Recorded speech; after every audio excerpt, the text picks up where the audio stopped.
Donc, cette formation, c'est une formation pour adultes, pour vous qui avez besoin d'une remise à niveau en sciences. Alors soit peut-être vous n'avez pas de bac, et c'est aussi l'occasion pour vous d'avoir un équivalent du bac scientifique, prendre une revanche sur le passé, avoir l'envie de poursuivre ses études à l'université, en études longues, en études courtes, en sciences. Voilà, c'est peut-être votre projet. Ou bien vous avez déjà un bac et on vous demande juste, peut-être au niveau professionnel, de faire une remise à niveau dans certaines matières scientifiques. Vous avez aussi la possibilité de passer des concours, donc tout un tas de poursuites possibles avec ce diplôme. Donc on trouve des enseignements de sciences bien sûr, donc des mathématiques, de la physique, de la chimie et de la biologie. Également, il y a un enseignement de français parce que le français est toujours important, tant à l'écrit qu'à l'oral. Donc ce sont ces matières qui sont enseignées, ces disciplines, avec des matières qu'on va appeler matières obligatoires et d'autres que l'on appellera options. Ça c'est dans le cas où vous avez à passer à la fin de l'année le diplôme, vous avez seulement 4 matières à suivre et non pas la totalité des matières. Pour dispenser ces enseignements, nous avons une équipe pédagogique avec des enseignants issus du secondaire ou de l'université et une équipe qui est riche d'expérience ici en formation. La formation est d'une durée de 1 an, donc de septembre à juin, et c'est en juin que nous avons les épreuves de l'examen du DAEB.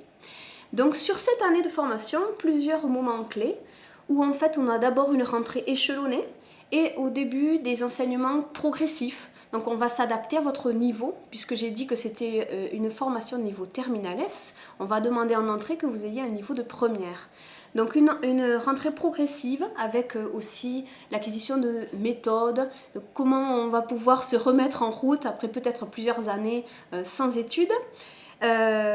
Et donc, petit à petit, on arrive à aborder vraiment les thèmes qui sont au programme que je ne détaille pas ici, qui sont disponibles sur le site. Et à la fin, donc en juin, les épreuves du DAEB. La première façon de suivre la formation est de venir en cours du soir, ici. Nous sommes à Toulouse, dans la maison de la recherche et de la valorisation sur le campus de Paul Sabatier.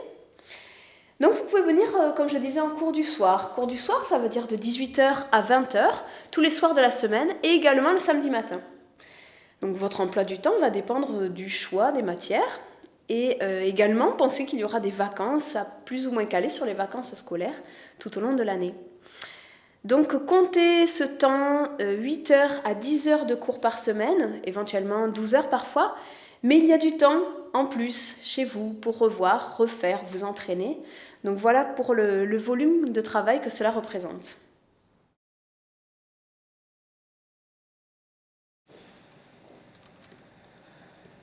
La deuxième façon de suivre la formation, c'est à distance, ce qu'on appelle le multimédia.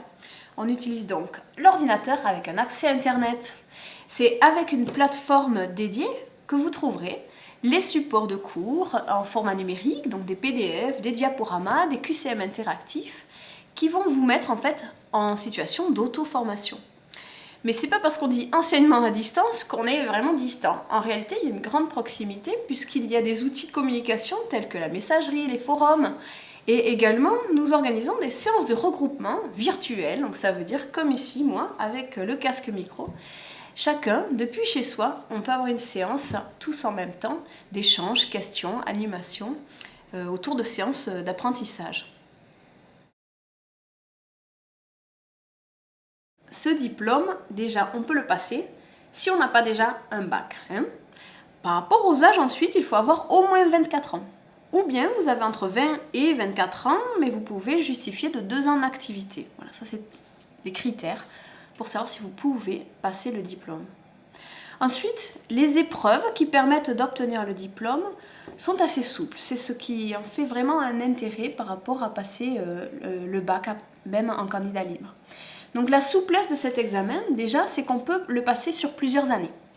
C'est-à-dire que peut-être vous allez tenter et obtenir le diplôme au bout de la première année. Mais peut-être que c'est plus intéressant pour vous d'échelonner l'obtention du diplôme. Et pour ça, vous avez un maximum de 4 années.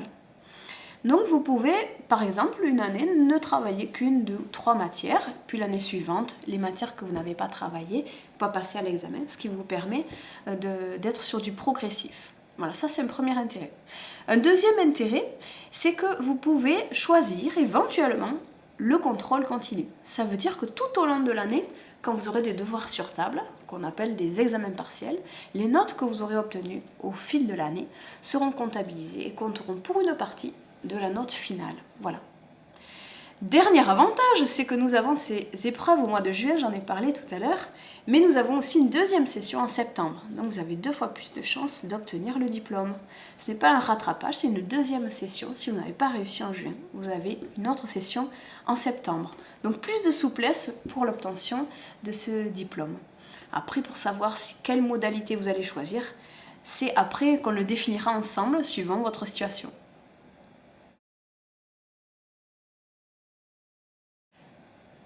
J'espère qu'avec toutes ces informations, vous êtes tenté de vous inscrire à la formation. Comment faire? C'est tout simple. Vous contactez ici l'IPST CNAM avec l'adresse mail que vous allez voir affichée. Vous prenez rendez-vous avec nous. S'en suivra donc une prise de rendez-vous pour un entretien où nous évaluerons votre niveau. Je rappelle qu'il faut avoir un niveau de première pour entrer dans cette formation.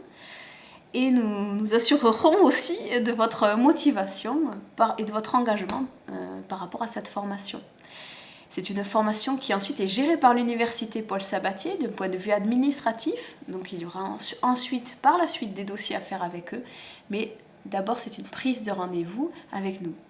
Je rappelle aussi que par rapport au financement, nous sommes une formation soutenue par le conseil régional. Donc par la suite, à l'examen de votre dossier, nous définirons si vous avez ou pas la possibilité d'être subventionné pour suivre cette formation. Merci.